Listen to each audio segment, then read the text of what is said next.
All right, guys, we're going to give it a shot on my Chromebook here. This video, this is about the inner and outer planets. Hopefully this video works because my phone just died. Uh, Inner and outer planets, it's kind of a strange term, inner and outer planets, if they're all in outer space. So what do they mean by inner and outer planets? We're only talking about the planets that are orbiting our sun, and there are 8 planets orbiting the sun.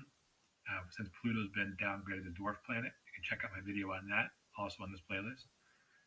There are 4 planets that are inside the asteroid belt, and there are 4 planets that are outside the asteroid belt. The asteroid belt is right between Mars and Jupiter. And it's very interesting that the 4 planets inside and the 4 planets outside are very different. So that's why they're called inner and outer planets. The inner planets are Mercury, Venus, Earth, and Mars. And all 4 of them are very dense, rocky planets. They're relatively small in size. We a moon or two here and there, but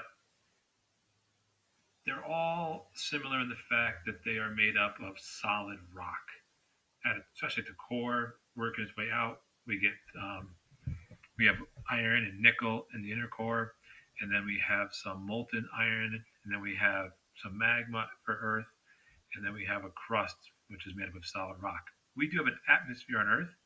There's hardly any atmosphere at all on Mars. Mercury and Venus have their own type of atmosphere. Venus is being very, very uh, thick and dense. But the point is that inner planets are small and made up of rock and are very dense. The 4 outer planets are Jupiter, Saturn, Uranus, and Neptune.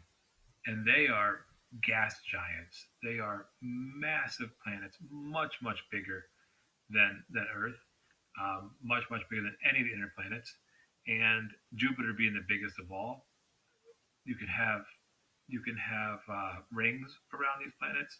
Saturn being the one that most people recognize as being having the big rings around it.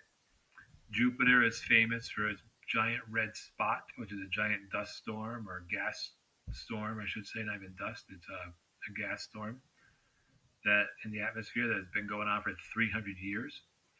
Um, Uranus is unique in the fact that it's been knocked multiple times. So instead of spinning this way like most planets do, or just what all the planets do, it's actually on its side.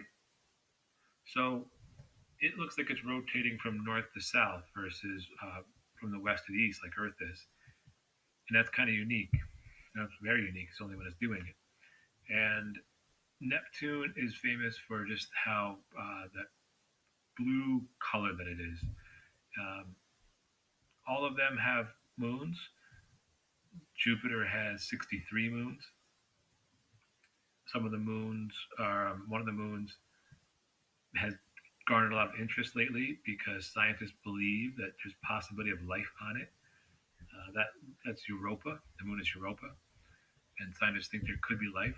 Saturn's one moon that we're really interested in is Titan because it has an atmosphere similar to what Earth's atmosphere was like before life formed on Earth, made up of mostly nitrogen and toxic gases. So they're kind of watching to see what happens there. And that's about it for the outer planets. And remember, Pluto's been downgraded to a dwarf planet.